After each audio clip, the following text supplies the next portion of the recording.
Hello everyone and welcome back to Let's Play the Final Fantasy Legend.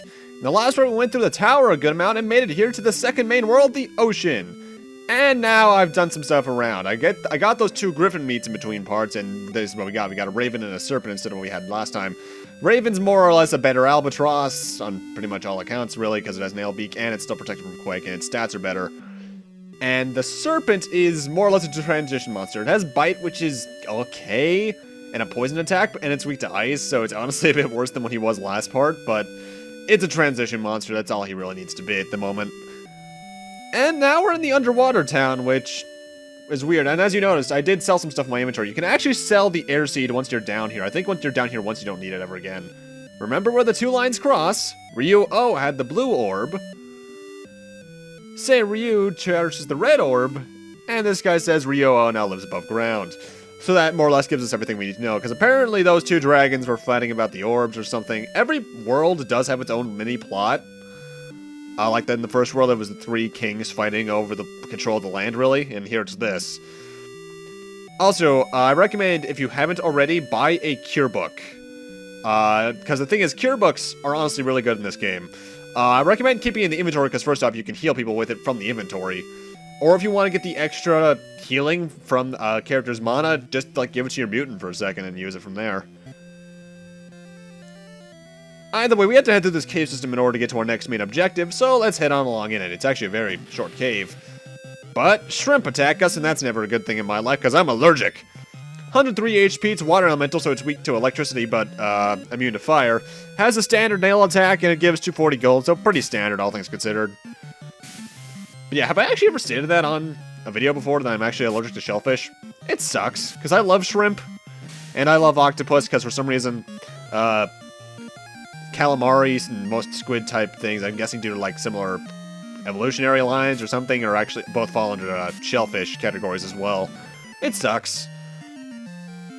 And I showed some reaction way back when to other types of fish, so I just keep seafood out of my diet, which sucks, because I'd probably really like some fish.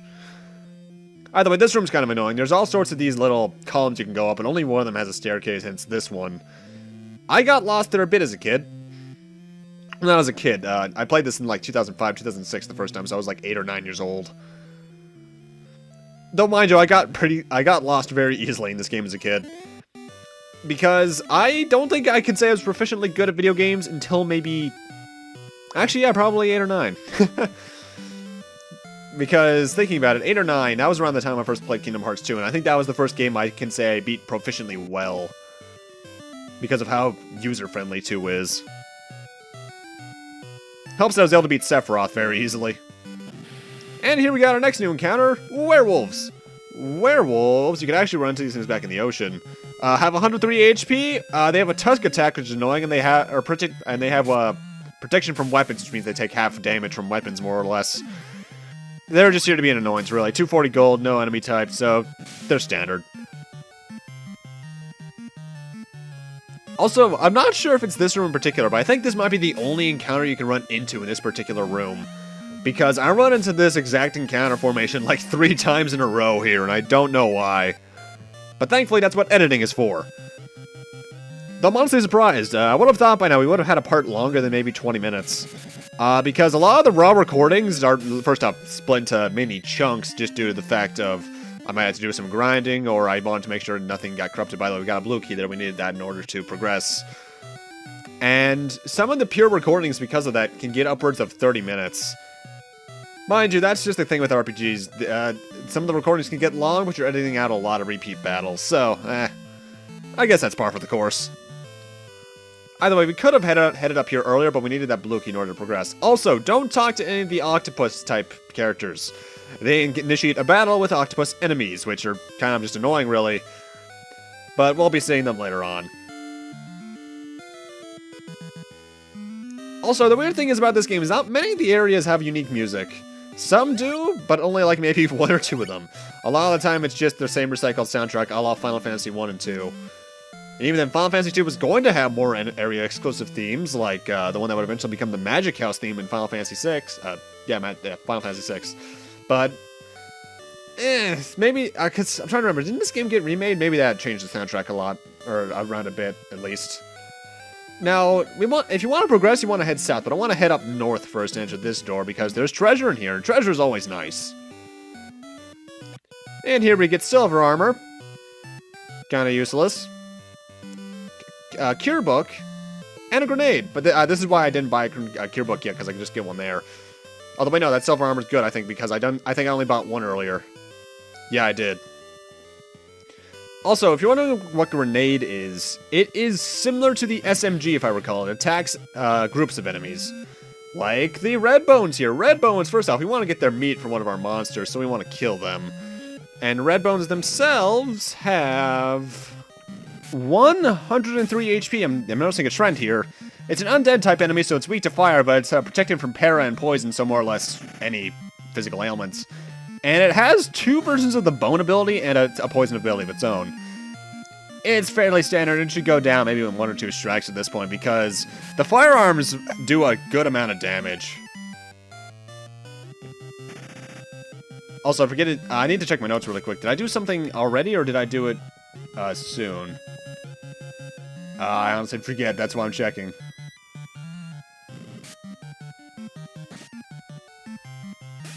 Yeah, I believe I did, actually.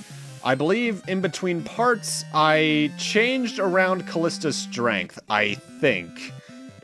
Either way, we got the red bone. We want to give that to... I forget which one I gave this to. Was it Cain or Envy? In fact, it looks like I was forgetting which one I wanted to give it to, so I had to check my notes there. Cain for a Catwoman, which is more or less another transition monster. Not that Catwoman's bad. In fact, we won't be... It's a... I think it's an enemy from the next couple areas, at least. Also, for some reason I'm forgetting to check it until now. There we go. Protection from weapon, which is pretty good, and it has Nail and Tusk. Tusk is the better attack out of the two in terms of power, and it has decent strength, but it's kind of overall. A lot of the monsters are, admittedly, you're mostly doing it for like those 1 or 2 in the line that you want. Either way, next new enemy, because I accidentally ran into one, is an octopus. 126 HP water type enemy, so it's weak to electricity and has a tentacle and ink ability. Tentacle's a normal damage attack, and I think ink has a chance of blinding characters, which... Actually, what does blind in this game do? I forget. I'm gonna look that up. Meanwhile, I'm just gonna get... first off, by the way, this game has what I like to call Dragon Quest system. Sometimes NPCs can block your path. Thankfully, they have set areas to spawn after a battle, but it's kind of annoying. And now we're on this floor. If you didn't run into a red bone already, you can run into them very easily around here. Let's see. Yeah, blind, physical attacks just miss more frequently, removed with an eye drop, same as usual. Next new enemy is a cactus. Cactuses have 150 HP, and that's about it. They have a poison attack and they have a tentacle attack, just like the octopus, but beyond that, it's fairly standard. Nothing really special. Yeah. Poison, I believe, wears off after a period of time, by the way, and it doesn't last outside of battle, I know that much. Mind you, overall, a lot of the status ailments don't last that long to begin with, and are fairly rare to begin with, so it doesn't really matter. And now, Envy is a shark, which is another transition monster. It's weak against electricity and immune to fire, but its attacks are not that good. It has decent agility, all things considered, though. Also, I should mention, in between parts, I did do some grinding and got Callista's strength up to 52. I should have mentioned that at the beginning of the part. Either way, back in the underwater town, you might remember some guys said, remember where the lines cross. Those 2 lines, find them. Third from the right, third from the top. If you check where they intersect, you'll find something. Also, for some reason, the cure book doesn't heal humans. I don't know why. Yeah, well, it doesn't matter. Check right here. It's real! These are all fake spheres, by the way, aside from this red orb. Booyah. Okay. Who stole my orb? Next major boss is Sei-Ryu the Azure Dragon, which has 600 HP, so that's actually pretty high. 4,800 gold for beating him, though. He's immune to Prera and Change, meaning he can't be instantly killed, and he doesn't have any ailment weaknesses. He has a Thunder-type attack, so my Shock's actually a bit of a disadvantage right now. And its bite ability is its only other major source of damage. It has Strict, which I think is kind of like... I actually don't know what Strict does in this game. It rarely ever works on me, honestly. But it doesn't matter. But one thing we do want to do, in fact, that's why I saved before doing this fight. I actually had to refight him because I want to get meat from this guy because all the major bosses, although I think, no, they all can, drop meat, and I want to get it from Sei-Ryu. Sadly, boss meat is not guaranteed, which is something I think it should have been. Either way, he's down, and we get his meat. Now, I want to give that meat to Envy, the shark. However, the dragon one he's going to become is not going to stick around for a while, so it's not really worth describing. Because the next step in his evolutionary path I want to take is... Well, first off, you can observe any one of the... Interact with any of those orbs, and you'll get teleported back out here. I want to grind around here for some gecko meat to immediately change him into something else.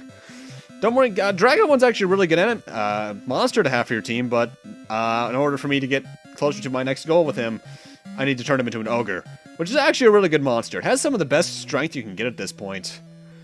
55 at this point. Punch and Bite, which are really powerful due to that strength, and you can even put enemies to sleep if you want to delay their actions a turn or two.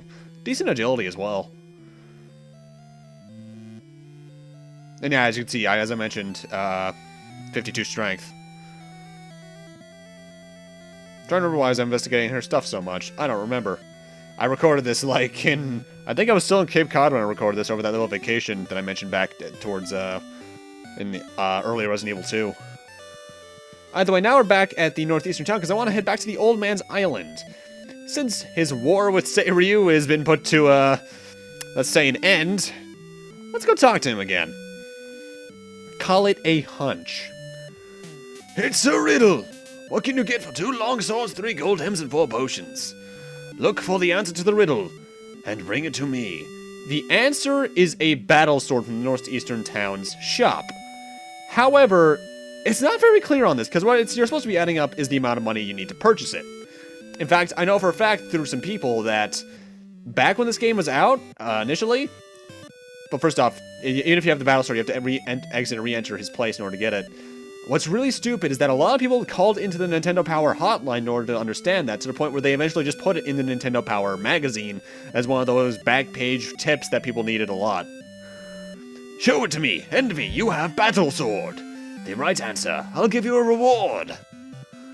After that, we get the blue orb, which means now we have both halves of the orb, so let's use one of them as an item.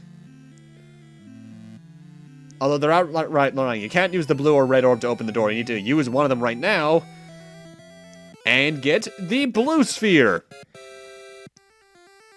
Huh, I thought I was done with Sonic 3 Knuckles for a while. Also, yeah, this is a weird thing that can happen. First off, equip the battle sword because it's a really good weapon. Sometimes when you get an item and you get that little item get jingle, it distorts some tunes in the music due to the sound layers. Either way, now we're actually heading back into the tower. That's the way the game's going to be working from now on. We progress through we finish a world, we progress through some more floors, then we go into another world.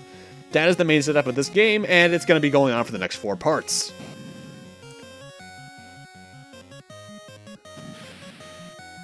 And I honestly kind of like this concept. It's not done the best. Heck, if I recall, Pandora's Tower did something similar to it. I don't know, I actually haven't played that game yet. But I like it. And now we're thrown into our next new encounter against an eagle.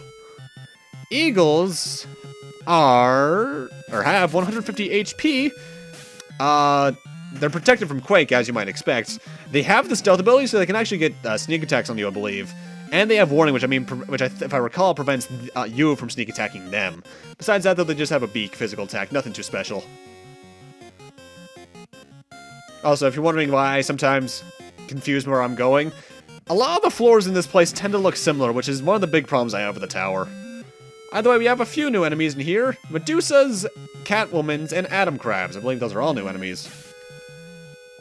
Medusas have 126 HP, a gaze attack, and a poison attack, which means they can either poison you or stone you, so that's annoying, so kill them first. Next up is the Atom Crab. Atom Crabs have 150 HP, they're water elementals, so they're weak to electricity, immune to fire, and they have a 2-pincer attack, which does pretty decent damage. And Catwoman is the exact same one we had, actually. 175 HP, protection from weapons, so half damage towards them, and Nail and Tusk. Nothing too annoying. In fact, honestly, save them for last, because they'll be doing the least damage overall, I believe. Also, I do recommend, I think I did it in this playthrough actually, when you're going through the tower after the ocean world, quickly go and get one more elect book just to be safe. Either way, this is a really cool floor because if you investigate these fish statues, you get more or less infinite X potions, which are one of the best healing potions in the game. So, if you have extra space, grab a few for this point. I recommend at least 2 stacks. However, they do punish you if you spam too many, and I think it's like after 3 in a row, you get into a fight with a Manticore. Manticores have 150 HP, nail, tusk, and poison, so they can poison you, but they're immune to quake. However, due to that fairly low HP total, they're very easy to kill, and we want to get its meat for, I think, Envy? No, Kane. It's changed into an anaconda, which is kind of eh. It's more or less another one of the one he was earlier. Bite, poison, and strict. It's weak to ice. It's kind of eh. But don't worry. So, I know some of the monsters at this point seem pretty lackluster, but we'll be getting to some good ones fairly soon. In fact, the ogre's the first one to actually say is worth it. And also, every now and then you'll see me rearranging my party order because you really, like I mentioned before, the party order system works similar to Final Fantasy 1. The farther up you are, the more hits you take, so you want to have the most defense up front. But with that, I'm going to need to end this off here. Thank you guys for watching, and in part 5, we'll be continuing on the tower and maybe even getting to the next world in the process. See you guys then.